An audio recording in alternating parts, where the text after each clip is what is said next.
कारवाई करणार आहात का? अध्यक्ष महोदय, सन्माननीय सदस्य दिलीप लांडे यांनी जो प्रश्न उपस्थित केलेला अतिशय ज्वलंत प्रश्न हा मुंबई आणि प्रामुख्याने MMR क्षेत्रातील आहे ही वस्तुस्थिती आहे। मध्यंतरीच्या काळामध्ये MMR क्षेत्रामध्ये आणि प्रामुख्याने महाराष्ट्रामध्ये बाईक टॅक्सी चालावी आणि त्या बाईक टॅक्सीमुळे सर्वसामान्य प्रवाशांची सोय व्हावी ही भूमिका घेऊन परिवहन विभागानं एक प्रस्ताव तयार केला की बाईक टॅक्सीला परवानगी महाराष्ट्रात सुद्धा इतर शेजारचे राज्य जे गोव्यामध्ये वगैरे चालू आहे त्या पद्धतीने परवानगी द्यावी। परंतु तो प्रस्ताव ज्यावेळेस कॅबिनेट पुढे आला त्यावेळेस माननीय मुख्यमंत्र्यांनी त्यावर स्वतः जातीनं लक्ष घातलं आणि मोठ्या प्रमाणात जर पेट्रोलच्या गाड्या आपण रस्त्यावर आणल्या तर भविष्यामध्ये पर्यावरणाला फार मोठ्या प्रमाणामध्ये पर्यावरणाचा ऱ्हास होईल। ह्या प्रामाणिक उद्देशानं फक्त EV बाईकलाच परवानगी देण्याचा निर्णय हा आम्ही कॅबिनेटमध्ये घेतला आणि तशा पद्धतीनं रॅपिडो, ओला, उबेर ह्या कंपन्यांना टेम्पररी लायसन EV बाईकच्या स्वरूपात आम्ही दिलं। त्यातील फक्त एका कंपनीनं ते टेम्पररी लायसन घेतलं परंतु 2 कंपन्यांनी घेतलं नाही। काही कालावधीनंतर आमच्या असं लक्षात आलं की ह्याच कंपन्यांनी आपल्या ॲपचा वापर करून सरसकट पेट्रोलच्या बाईक सुद्धा रस्त्यावर आणल्यात आणि दिवसेंदिवस ते प्रमाण वाढत चाललं होतं आणि त्यामुळे आम्ही कारवाई करायची सुरुवात केली।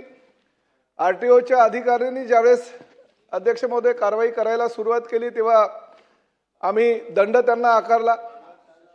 काही काळ त्या गाड्या बंद झाल्या परंतु सातत्यानं 2 व्हीलर पेट्रोल बाईक ह्या रस्त्यावर यायला लागल्या आणि त्याची दखल घेऊन मी स्वतः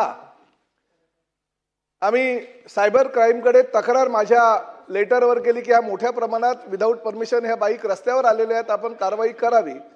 परंतु परिस्थिती अशी झाली की पूर्ण देशामध्ये ह्या रॅपिडोचा असू द्या, ओलाचा असू द्या किंवा उबरचा असू द्या एकच ॲप असल्या कारणानं त्याच ॲपच्या माध्यमातून ह्या बाईक टॅक्सी सुद्धा रस्त्यावर 4 व्हीलर आणि बाईक टॅक्सी रस्त्यावर येत असल्या कारणानं एका रात्रीमध्ये फार देशामध्ये गोंधळ निर्माण झाला आणि त्यावेळेस रात्री 3 वाजता माननीय मुख्यमंत्र्यांनी त्यावर लक्ष घालून ती कारवाई तात्पुरत्या स्वरूपात थांबवली।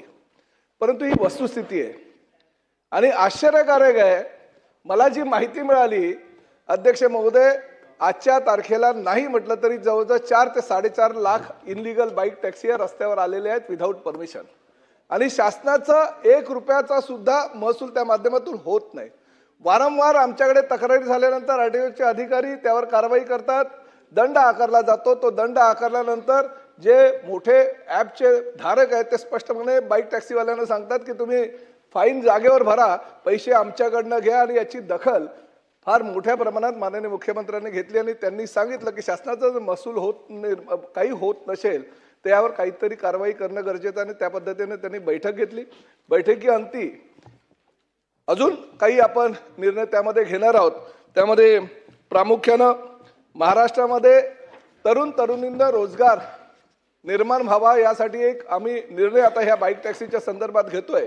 म्हणजे बाईक टॅक्सी जर रस्त्यावर कोणाला काढायची असेल तर 5 रुपये प्रतिदिन हा शासनाला महसूल द्यावा लागणार आहे आणि त्याचबरोबर प्रत्येक राईड मागे 2% हे आपण वेलफेअरसाठी शासनाच्या माध्यमातून त्यांच्याकडनं वसूल करणार आहोत जेणेकरून त्यांना कुठेतरी लगाम लागेल आणि त्याचबरोबर ह्या बाईक टॅक्सी कमी व्हाव्या यासाठी जी लोक बेकायदेशीरित्या आणि आज महाराष्ट्रामध्ये यायचं आणि बाईक घ्यायची आणि व्यवसाय करायचा यासाठी डोमिसाईल सर्टिफिकेट ज्याच्याकडे असेल त्यालाच त्याची परमिशन देण्यात येईल अशा प्रकारचा निर्णय सुद्धा आम्ही घेतोय।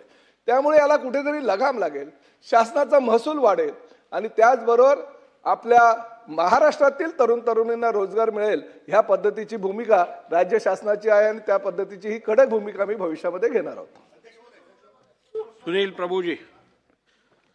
अध्यक्ष महोदय, दिलीप लांडे यांनी एक महत्त्वाचा प्रश्न या विधान